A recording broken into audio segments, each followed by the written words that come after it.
El mensaje de esta oportunidad, hermanos, se orienta a lo que es el trabajo. Y yo le voy a presentar a usted una pregunta que espero que en su mente usted sepa responder. Y la pregunta es bien sencilla. ¿En qué trabaja? ¿En qué trabaja, hermano? Esa es la pregunta. ¿Cuál es su trabajo? Y hay distintos enfoques hacia la actividad que podemos realizar como trabajo. Una persona, un albañil, por ejemplo, puede estar trabajando junto a sus compañeros y él puede decir, yo estoy pegando ladrillo. El compañero del lado puede decir, yo estoy construyendo una casa. Los dos están pegando ladrillo, los dos están construyendo casa, pero el enfoque es bien distinto.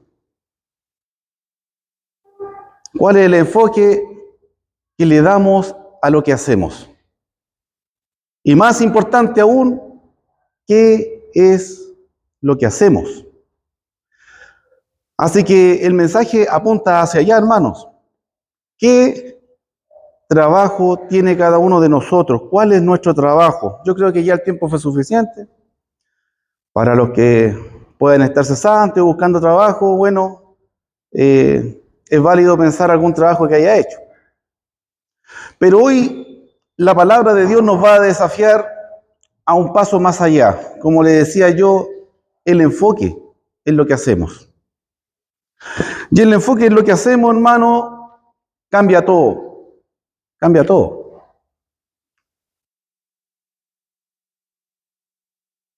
¿Qué hacemos, hermano? Cada uno de nosotros, ¿en qué trabajamos? Y siempre contestamos, tengo que trabajar. Es como la respuesta clásica, hasta la excusa apropiada. Tengo mucho trabajo. Pero a veces ni siquiera entendemos en qué trabajamos. Estamos a veces metidos en un sistema, hermano, que nos tiene programado. Bueno, de eso nos salva la Escritura, la palabra de Dios, de un programa diabólico.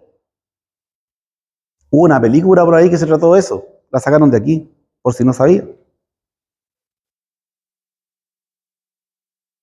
Y espero que cada uno de ustedes haya meditado un poquito en lo que es su trabajo, en lo que hace. Porque como todos decimos válidamente, bueno, yo tengo que trabajar para vivir, ¿o no? No. El afortunado que recibió una gran herencia o se ganó un premio ahí de esos millonarios, bien, bien por él. Pero el común de la gente no le pasa eso. El común de la gente tiene que trabajar para vivir. ¿Qué hace usted para vivir? Ese es la pregunta que el Señor le está haciendo en este momento, pero al corazón. ¿Qué hace usted para vivir? Y a la respuesta que vamos a llegar hoy día con el mensaje, hermano, espero que cambie su vida. Espero que el enfoque de su vida cambie. Sobre todo si es cristiano. Sobre todo si es cristiano, hermano. Porque el mensaje a veces es mixto, pero hoy el mensaje es para la iglesia. El mensaje es para el que es cristiano. Y obviamente el que esté anhelando, deseando, caminando en esa dirección, también tiene que saber de antemano esta respuesta, pero desde el punto de vista espiritual. ¿Y qué decimos con el trabajo? Bueno, tengo que trabajar para vivir. Es lo que yo hago para ganarme la vida. Y ahí cada uno de ustedes pensó, bueno, yo soy abogado, yo soy médico, yo soy taxista, ¿no es cierto? Cualquier cosa, son ejemplos, son ejemplos. Pero ¿alguno de ustedes pensó en lo que es trabajar para la obra del Señor? Y es una respuesta que se tiene que dar usted mismo. Yo creo que menos de la mitad pensó en eso. Porque nuestro enfoque está en las cosas de abajo y el Padre nos habla de que nuestra mirada tiene que estar en las cosas de arriba. Pero este mundo nos hace bajar la mirada a las cosas de abajo, de aquí. Entonces lo más probable es que cada uno de ustedes pensó literalmente la pregunta, sí, mire, yo trabajo en esto. Yo soy conductor, yo soy carpintero, yo soy gaffiter. Pero si es que algunos pocos dijeron, no, yo trabajo para el Señor. Yo tengo el honor de trabajar para el Señor. Y cuando decimos, tengo que vivir de algo, tengo que trabajar, o si no, ¿cómo vivo?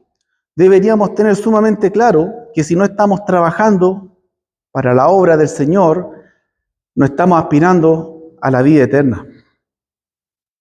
O sea, tenemos claro que tenemos que trabajar por un pan que nos va a quitar el hambre un rato, pero ¿qué tan clara tenemos en la película de trabajar para algo que va a terminar en nuestra eternidad con Dios? Y a veces, como decía yo, la excusa perfecta, tengo que trabajar. Tengo que trabajar, chuta, hoy falleció fulanito, chuta, tengo que trabajar, no me dan permiso, ya, listo. Es la más fácil. Como se dice, digo yo, es apropiada, así como sirve para todo, así tengo que trabajar. Hoy el sábado tengo que trabajar. Y el domingo, no, es que es mi único día libre. Cuando realmente, ¿no es cierto? Si lo miramos espiritualmente, el trabajo para el reino es el único que nos va a traer frutos eternos.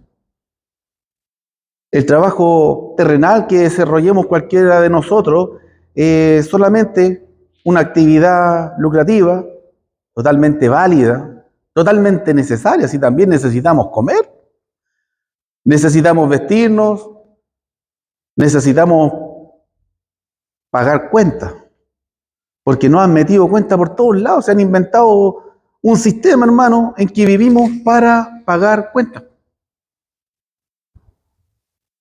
Un sistema diabólico. Vivimos para pagar cuentas. Y ahí, con ese pensamiento, hermano, con esa pequeña introducción, vamos a ir a la palabra. Mire, vamos a ir al Evangelio de Juan. Mire lo que nos dice el Evangelio de Juan en el capítulo 6. Vamos a ir al 6. Juan capítulo 6.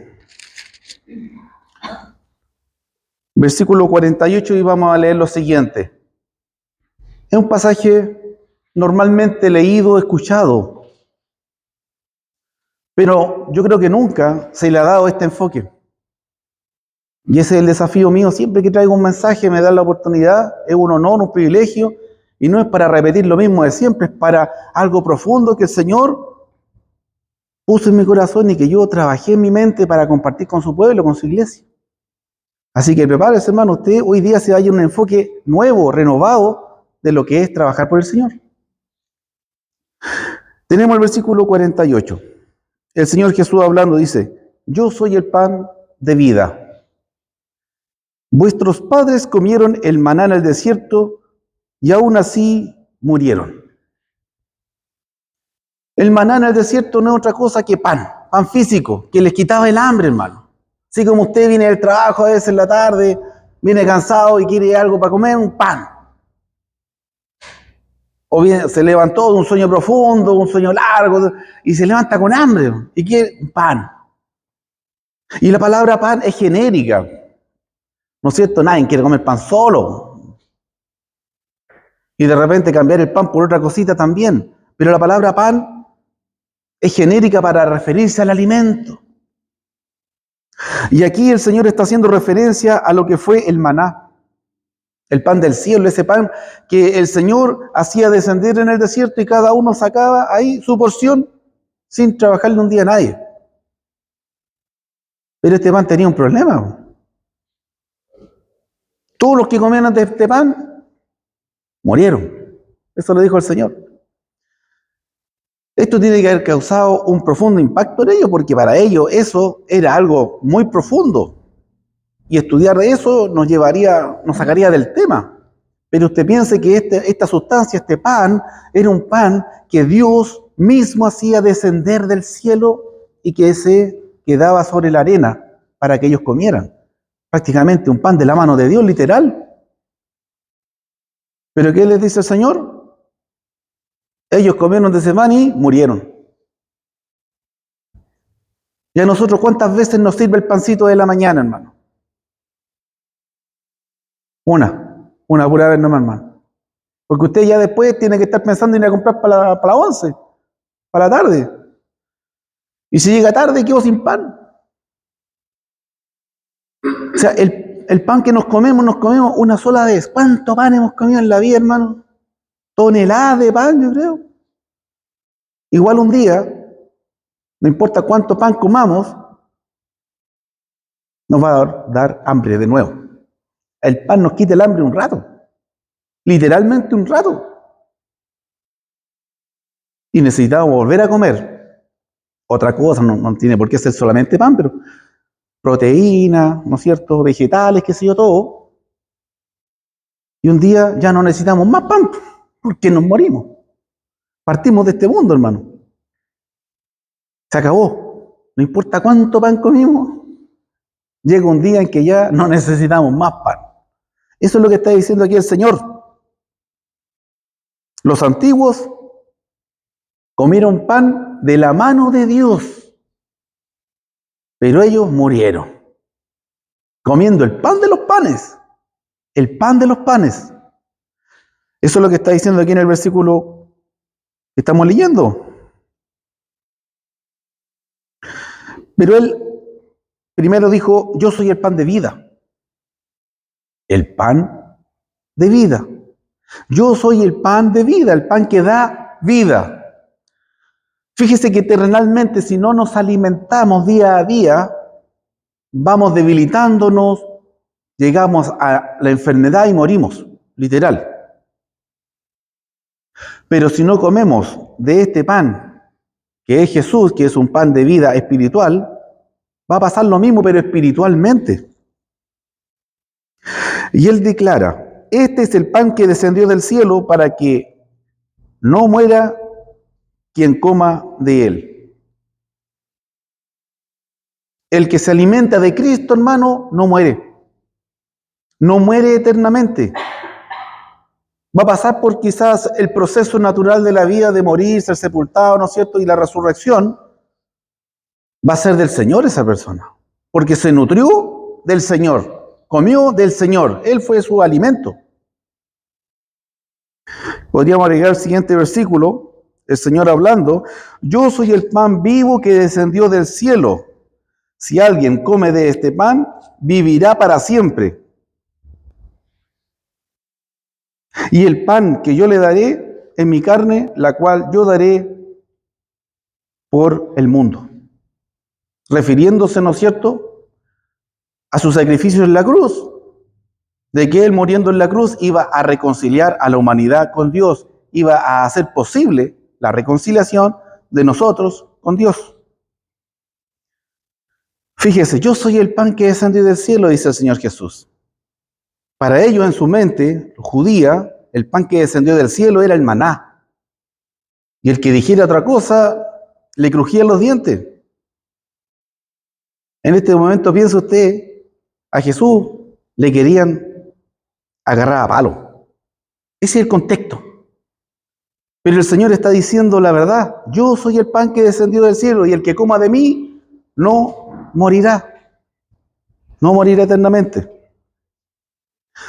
Y si bien nosotros terrenalmente decimos, yo trabajo para vivir, tengo que vivir de algo. Si no trabajo, no como, si no como, no vivo. Y todos esos argumentos terrenales, llévelo a lo espiritual, hermano. ¿Cuánto está trabajando por el pan que descendió del cielo? ¿Cuánto está trabajando? ¿Cuánto tiempo está dedicando? ¿Cuánta energía? ¿Cuánta dedicación? ¿Cuánto esmero a este pan que realmente es el pan de vida? No el pan que le va a quitar el hambre un rato, sino que el pan que le va a garantizar un acceso a la eternidad. Entonces yo no sé si cambió ya su enfoque estamos recién empezando el mensaje, pero realmente ¿en qué trabaja, hermano? Porque un cristiano primeramente trabaja para el reino. Porque quiere estar un día con el Señor. Pero con el Señor en el cielo no va a llegar a estar porque trabajó muchas horas extras, porque ganó mucho dinero, porque ahorró mucho en el banco. No. Dice que esos son tesoros corruptibles. Por allá en el Sermón del Monte, el capítulo 5, enseña claramente a atesorar cosas en los cielos, donde el ladrón no roba, donde no se corrompe, no se pudre, no se lo come la polilla. Pero nosotros insistimos en hacer tesoro en la tierra. Y cuando partimos, hay tiempo. Ojalá sean para alguien que queramos, porque de repente llegan las manos que uno menos espera, hasta al Papa Estado. O sea, nos chupó la sangre toda la vida y también se quedó con todo lo que generó. Literal. A veces no tenemos en nuestra conciencia el hecho de que vamos a vivir corto o largamente en esta vida, pero que un día partimos, que un día el Señor nos llama. Y que si solamente trabajamos para el pan físico, matamos el hambre física. Pero si no trabajamos para el pan del cielo, vamos a llegar hambrientos al cielo, hermano. Vamos a llegar hambrientos. Y eternamente vamos a pasar hambre, apartados de Dios. Mire lo que dice el capítulo 5, 17, acerca de trabajar. El mismo Juan, 5, 17.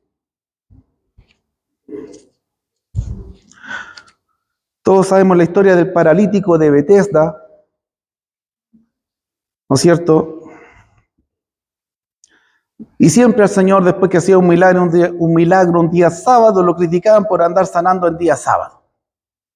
Era como la crítica. Ellos no veían que el hombre era paralítico y que el Señor lo sanó. Oh, qué bien por esa persona que ahora puede caminar. No, ellos decían, lo sanó día sábado.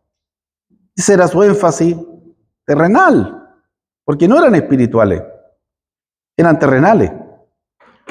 Y yo quiero rescatar el argumento del Señor Jesús.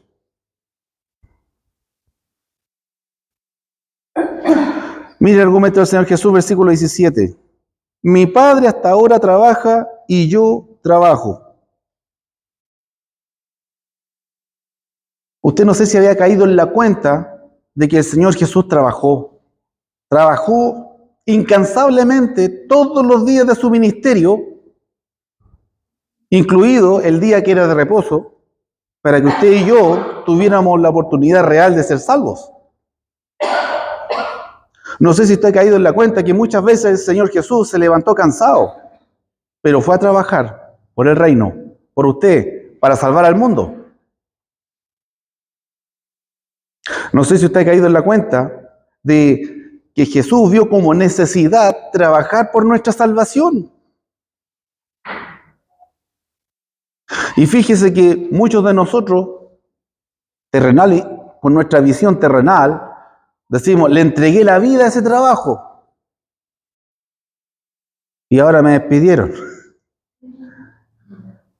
Yo veía en las redes sociales, no sé si será verdad, pero ¿sabe qué? Hasta lo creo. Una jefa despidió a la empleada que le había donado el riñón porque se demoró mucho en mejorarse, en recuperarse. ¿Sabe que no me sorprende mucho? Usted puede dedicar su vida a un trabajo terrenal, 10, 20, 30 años, 40 años. Y la empresa cuando usted no sirve, cuando usted no sirva, lo va a arrugar igual con una hoja que ya no se puede arreglar y hay que usar otra. Basura. Se fue. Usted es totalmente reemplazable en cualquier trabajo, hermano.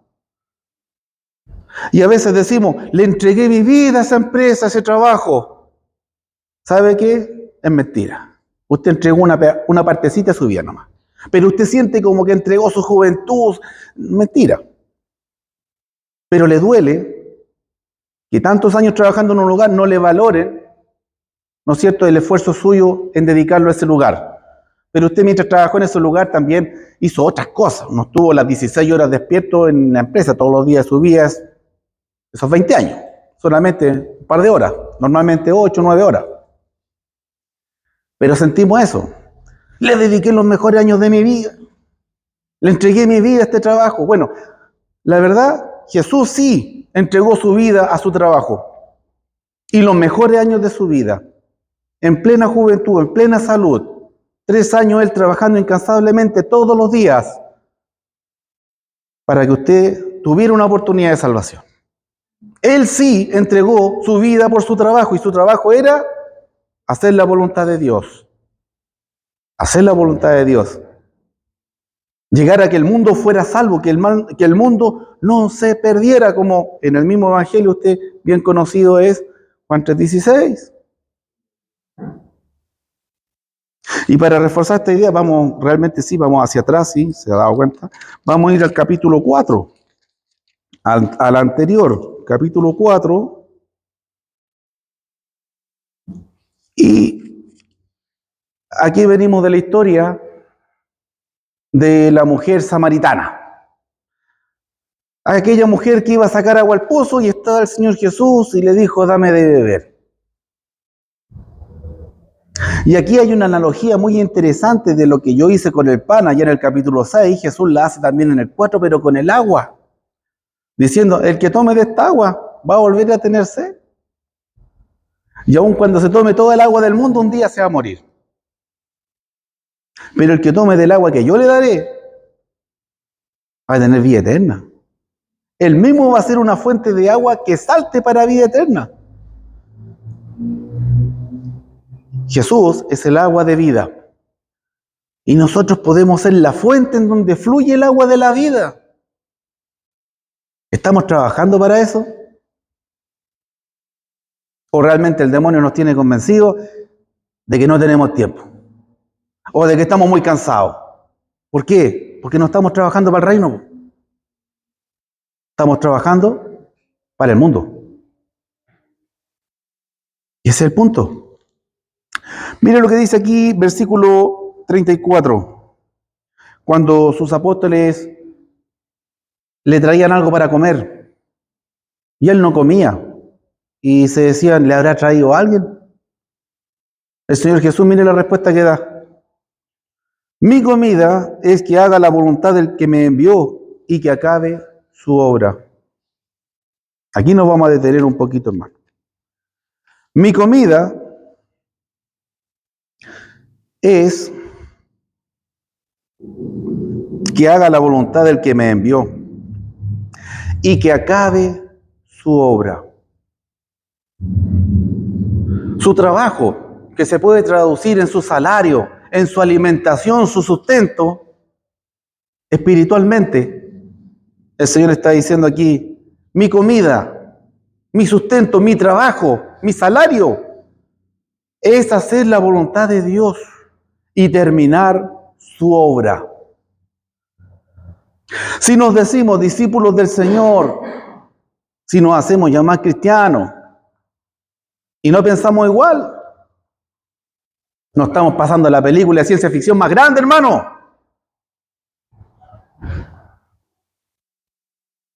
Porque si el Maestro, el Señor, dice que su comida es hacer la voluntad del Padre y acabar su obra, la de su siervo, en este caso el cristiano, la de su discípulo, de su seguidor, no es otra que hacer la misma voluntad de Dios y ser un continuador de la obra, porque él ya la terminó, él terminó su obra. Su obra es completa, su obra es perfecta, no necesita que nosotros terminemos nada. Nosotros somos simples continuadores de su obra en la tierra, hermano. Teniendo el pleno respaldo del Espíritu Santo si hacemos la voluntad de Dios. Entonces yo le pregunto, hermano, ¿cuál es su trabajo? Y si su trabajo en este mundo no es hacer la voluntad de Dios, si su trabajo no está enfocado en el reino, está mal enfocado, hermano. Está viviendo y trabajando para el mundo. Y así de repente el domingo está muy cansado, po.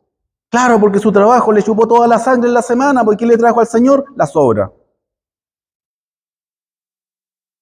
Y en la semana mismo, para un estudio, para ir a ver a un hermano enfermo o lo que sea, también po, no tiene tiempo porque el jefe me dijo que me quedara hasta más tarde y el jefe manda. Po. Chuta, yo pensé que mandaba a Cristo.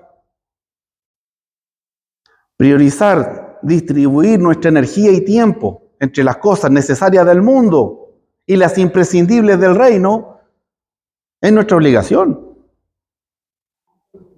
El Señor nos va a bendecir con más de lo que necesitemos, hermano. Siempre lo ha hecho. Quizás no nos bendice con todo lo que queramos, somos buenos para pedir. Somos buenos para pedir. Pero ¿cuánto damos?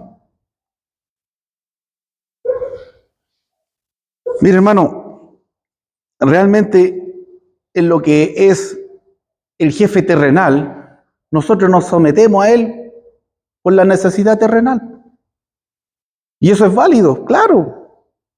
De hecho, la misma palabra dice que el que no trabaja no coma, que trabajemos para nuestro jefe como si fuera para el Señor, que nuestro trabajo sea honrado al Señor, y no que digan, chuta, la embarrada que dejó, menos mal me dijo que era cristiano, y me dejó la embarrada.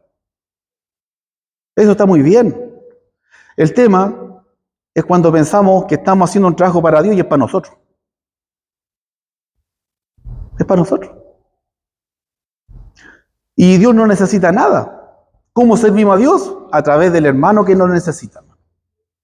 A través del hermano que necesita, estamos sirviendo a Dios.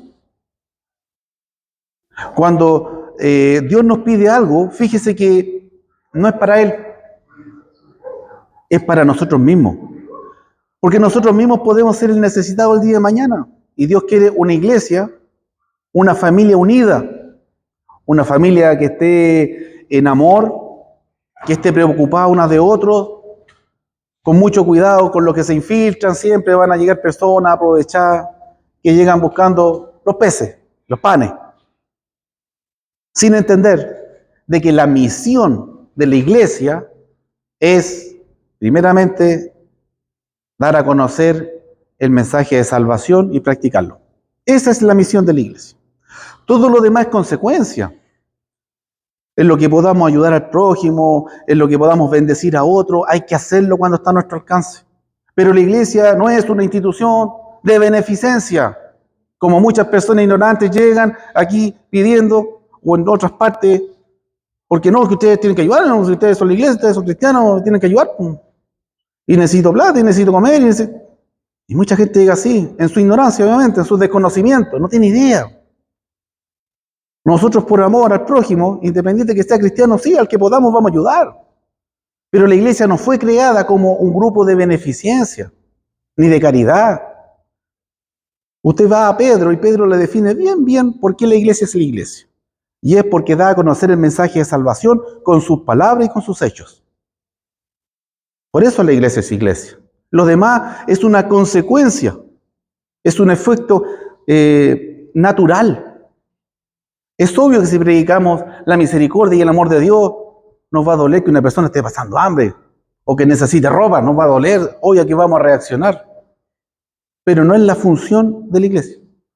Eso es una consecuencia o efecto natural. Y volviendo al tema de trabajo, hermano, nosotros nos sometemos mucho al patrón, al jefe. Y eso está bien en lo terrenal porque, como decía, es algo que la Escritura lo avala.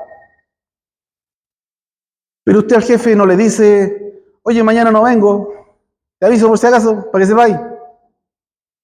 Nadie le hizo eso al jefe, a menos que el jefe sea el papá, o por ahí. Pero hablando en serio, nosotros al jefe no le decimos, oye, pasado mañana no vengo, o voy a llegar tarde, te aviso. No hacemos eso.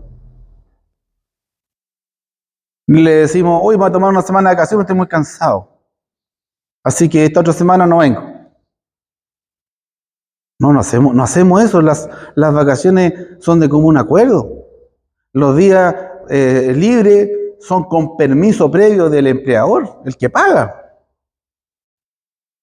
Y así muchas otras libertades que no nos tomamos con nuestro empleador terrenal, sí las tomamos a veces con el Señor al que decimos servir por sobre todas las cosas, porque por el que decimos que amamos por sobre todas las cosas. Y hay una contradicción en lo que está en nuestra mente y lo que realmente hacemos.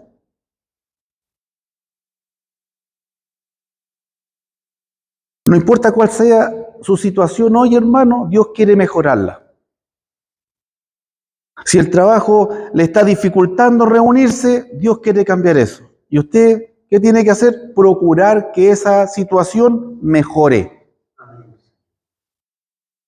De repente, circunstancialmente, es válido que uno diga, chuta, encontré un trabajo que es día domingo y si no, no como. Bien, ya, tómalo porque tenías que comer. Pero procura, dice el Señor al esclavo. Le dice, si eres esclavo, ya, te llamó el Señor siendo esclavo, bien. Pero si puedes, procura ser libre. Bien. Está clara la analogía. Está clara. Si el Señor te llamó siendo esclavo, igual tú procuras ser libre. No es válido que pasen los años, que pase la vida y decir siempre, no, es que yo trabajo día domingo. Eso es estar relegando al Señor. Y con los hechos estar negando que es el Señor de mi vida. Ese es el punto.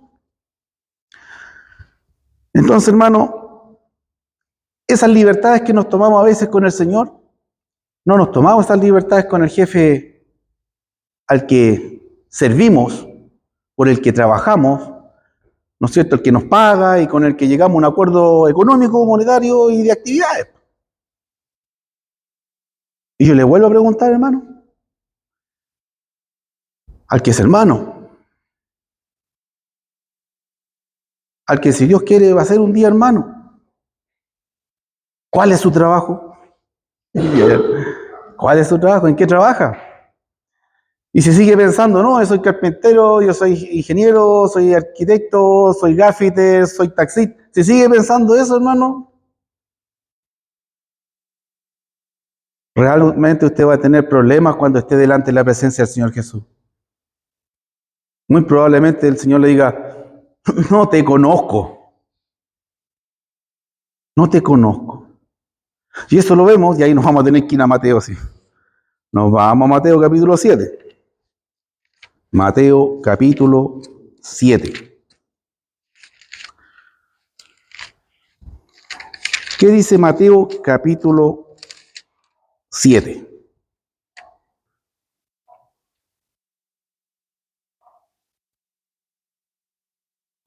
Versículo 21. Y vamos a leer hasta el 23. Vamos a leer 3 versículos.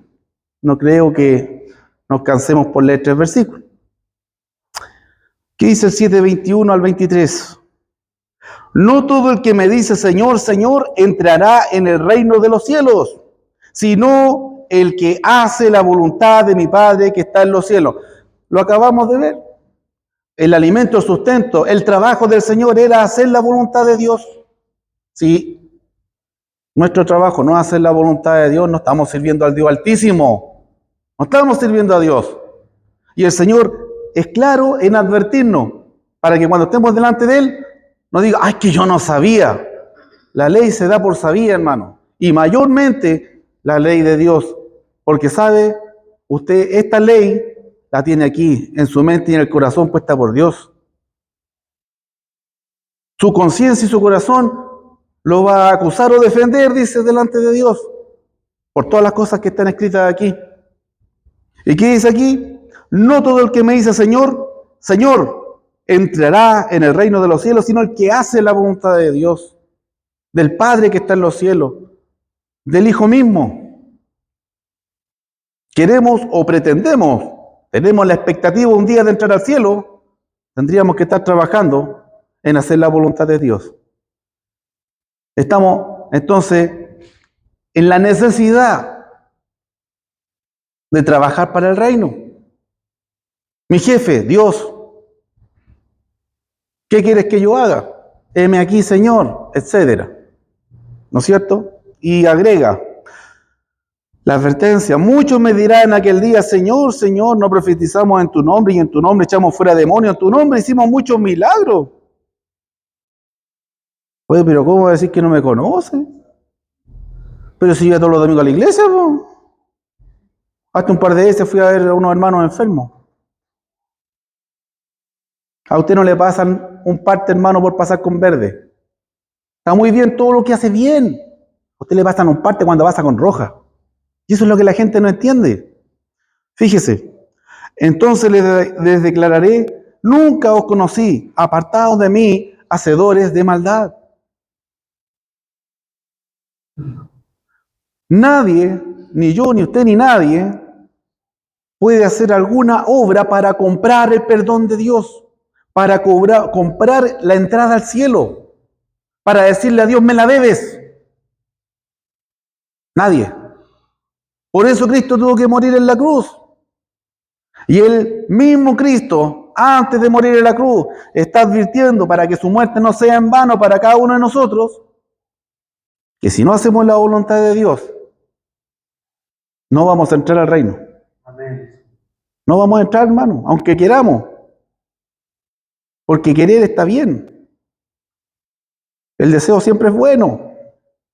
Pero la intención sin acción está muerta, pues, hermano. Eso es lo que enseña Santiago 2. La fe sin obra está muerta. No vamos a salvarnos por ninguna obra. Pero la Biblia dice que si tu fe no tiene obra, tu fe está muerta, es falsa, es muerta. ¿En dónde están las obras? En que servimos a un jefe que está por cualquier jefe. Y vamos a tener que ser valientes, por hermano. Porque tristemente he conocido muchos hermanos que están en proceso de eso. Y se escudan en respuestas las clásicas. No, es que aquí, es que allá. Son las clásicas, no les voy a hacer ni propaganda. Hermano, tenemos que ser valientes porque el cristianismo es para valientes. El que quiera ser cristiano tiene que ser valiente, no es para cobardes. Por eso hay tantas personas que uno les presenta el evangelio y dice, hasta aquí nomás, muchas gracias. Entendí clarito. Yo le aviso cuando tenga tiempo para retomar. No retoman más. El cristianismo es para valientes, porque seguimos a alguien valiente,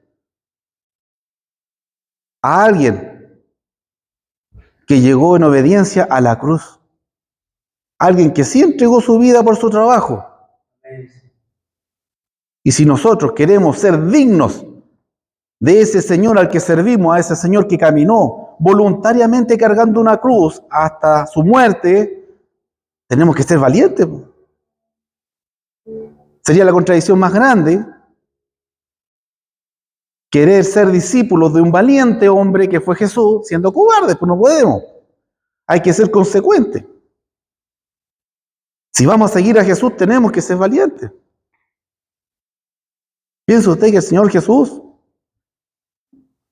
no era ningún masoquista? El Señor Jesús no disfrutó ni los azotes, ni ningún vejamen, ni mucho menos ser crucificado en la cruz. No lo disfrutó. Lo que él disfrutó fue el resultado en que iba a terminar ello. Porque incluso le dijo, Padre, si es posible, líbrame de esta hora. Pero no se haga mi voluntad sino la tuya. Y de lo que estaba presentándole el Hijo al Padre en ese momento era que en un momento más Él iba a ser tomado para ser crucificado. Ese es el cuento corto, hermano. Él fue a orar, sus apóstoles, 2 veces se quedaron dormidos, estaban muy cansados. Fue la última vez que el maestro le dijo, oren conmigo, ahí se quedaron dormidos 2 veces. Pucha, los vamos a perdonar porque todavía no tenían el Espíritu Santo. Pero si usted dice que es cristiano, lo tiene, entonces esa no vale para usted. Y ese hombre, en ese momento, cuando lo llegan a tomar, ¡ay! Se arrebataron algunos, pues le cortaron la oreja a un siervo por ahí. ¿Y qué dijo el Señor? ¿Usted sabe bien lo que dijo? ¿Tú crees que yo no puedo pedirle a mi Padre 12 legiones de ángeles y que Él no las enviaría? ¿Usted sabe lo que es una legión? Jesús le estaba hablando en el vocabulario que Pedro entendía. Por si no lo sabe, y es lo más probable, porque yo tampoco lo sabía, lo tuve que estudiar, hermano. Una legión era la unidad más grande de soldados romanos, que iba desde los 4.200 a los 6.000 soldados. Eso era una legión. Y si hablamos de 12 legiones, son 12 veces 6.000 soldados. Pero piense que no eran soldados, eran ángeles. Y un solo ángel, declara la Escritura, destruyó un ejército de 185.000 hombres de guerra. Un solo ángel. Y no se demoró mucho. Fue en un momento. Un solo ángel destruyó 185 hombres de guerra, un ejército entero. 185.000, hermano. Imagínese cuántos estadios. Pero si eso usted lo multiplica por 12 legiones de ángeles, da un equivalente a ¿sabe cuánto? 2.220.000 soldados, hermano.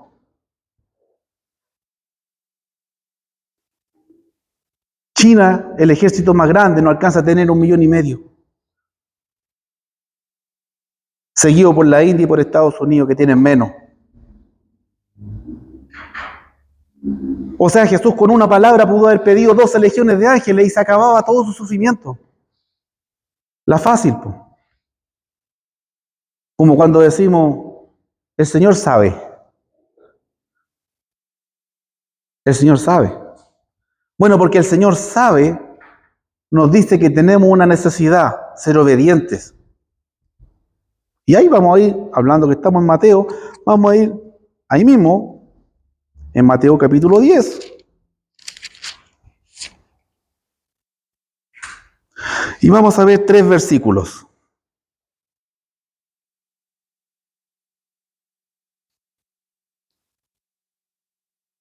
Mateo capítulo 10, y vamos a ver 3 versículos con los que vamos a terminar para ya ir a la conclusión. Mateo 10, versículo, vamos a leer 37 en adelante. Sí, vamos a leer 3 versículos, hermano. Mateo capítulo 10, versículo 37. Aquí está hablando el Señor Jesús. Está hablando de algo serio.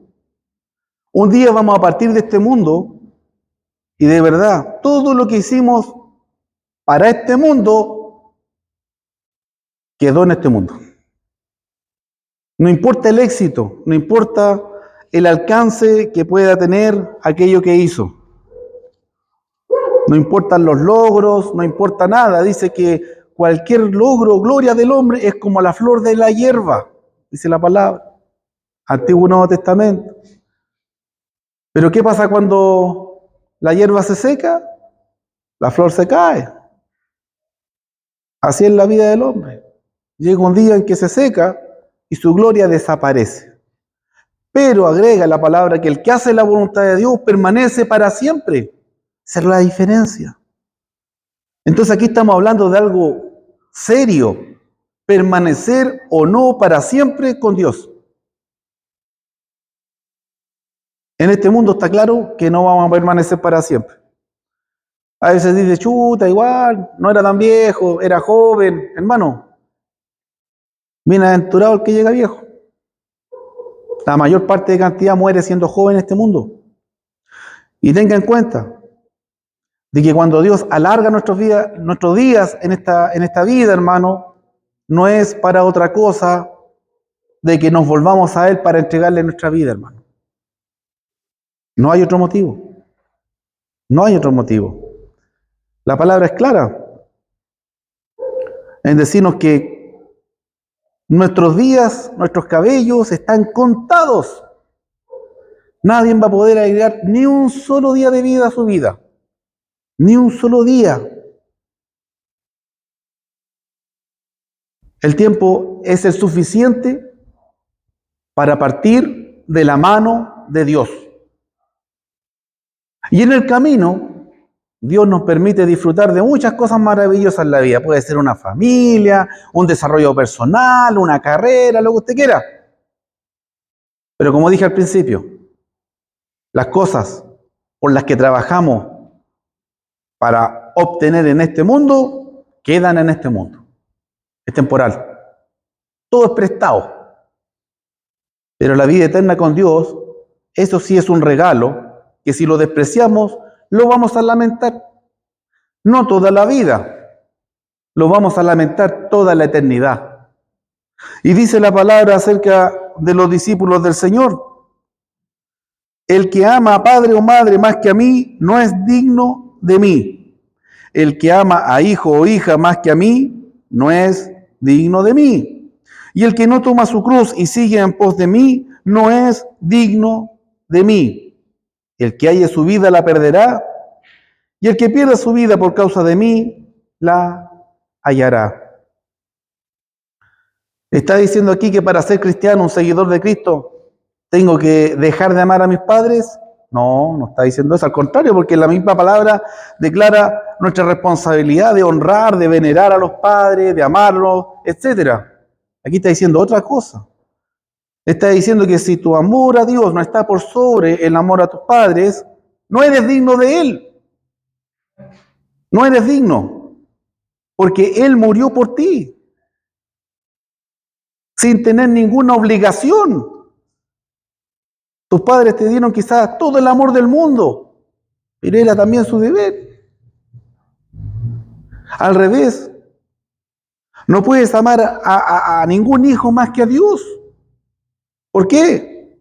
Porque Dios murió en la cruz sin tener ninguna obligación, murió por amor.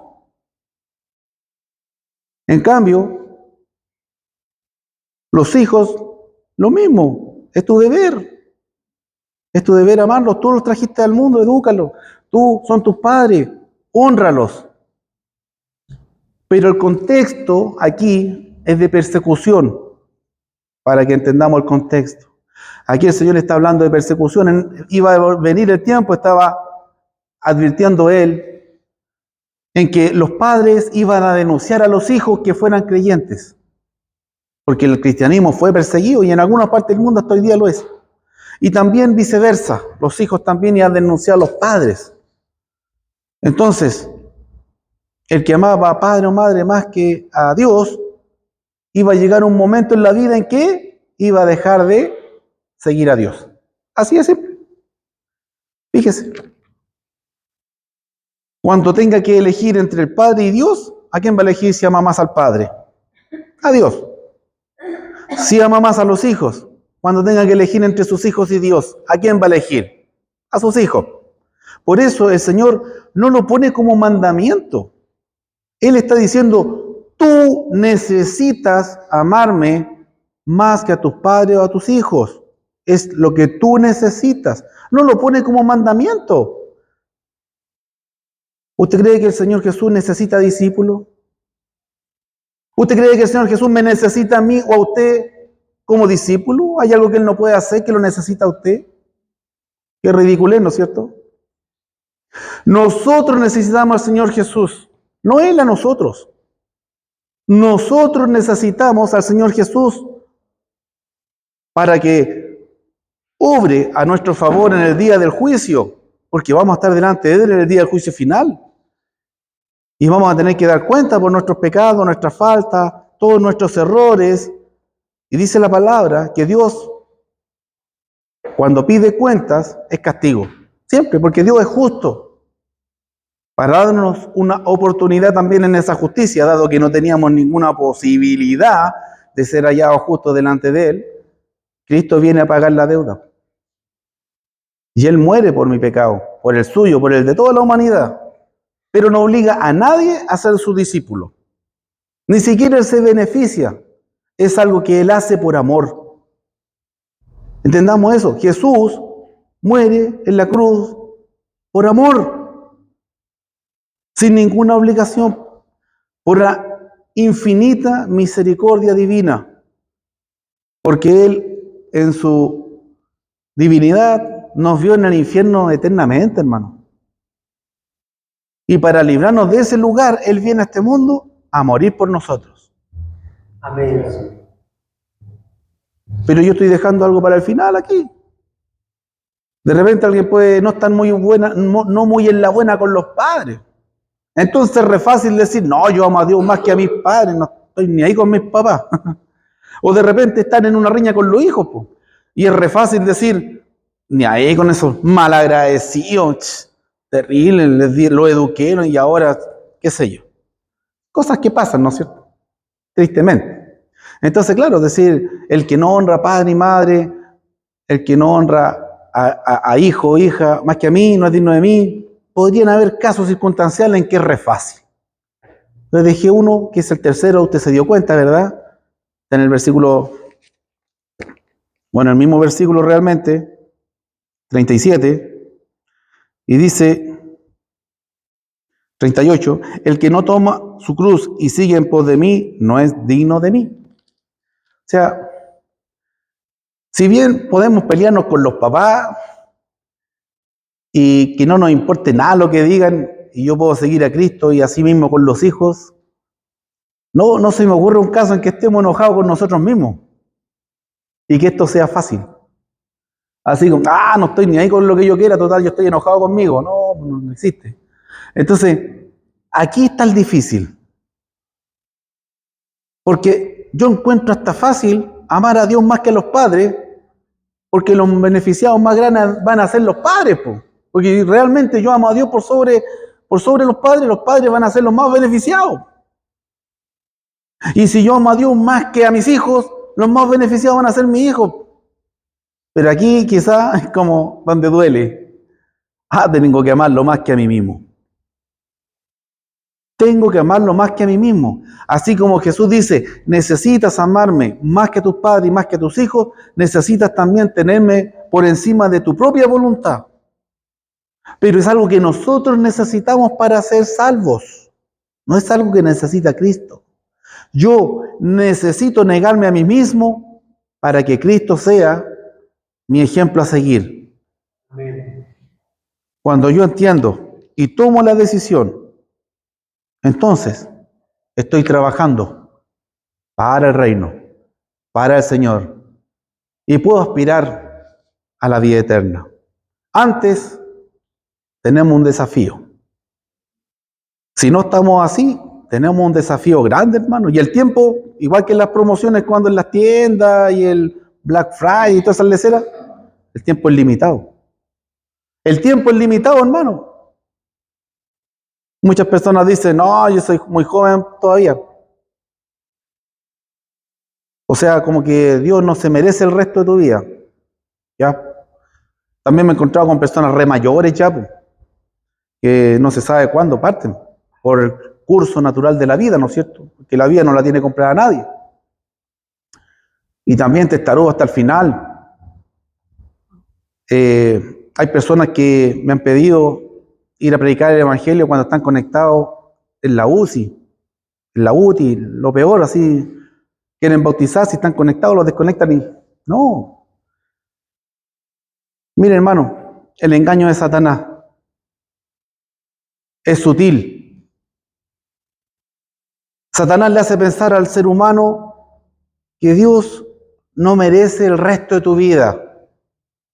Se merece lo último nomás. Déjalo para después. Si igual vaya a ser salvo. Pero ¿dónde está el engaño? ¿Dónde está la trampa diabólica? No sabemos cuánto vamos a vivir. Primera trampa diabólica. Si dejamos a Dios para después, nosotros mismos nos estamos perjudicando en no aceptar a Dios en esta vida, porque no sabemos cuánto vamos a estar. Y el segundo engaño, trampa diabólica en ese pensamiento es pensar que Dios no se merece el resto de nuestra vida, hermano. Dios se merece toda nuestra vida, aún antes de haber conocido el Evangelio. Se merece toda nuestra existencia en este mundo. Él nos dio tiempo para llegar a Él y conocerlo. Se merece toda nuestra vida, con mayor razón el resto de la misma, hermano. No postergue esta decisión, porque ser discípulo del Señor para vida eterna es una decisión personal. Nadie la puede tomar por usted. Y los que lo han tomado y no han perseverado, también se están perdiendo la promesa. Si una persona en este momento no ha tomado la decisión de que Cristo sea el Señor de su vida, está en libertad de hacerlo ahora mismo, hermano, para que el Señor perdone sus pecados en las aguas bautismales y lo añada a su iglesia, hermano. Y si usted ya tomó esa decisión, hermano, persevere hasta el fin para alcanzar esa promesa. Que Dios bendiga su palabra, hermano.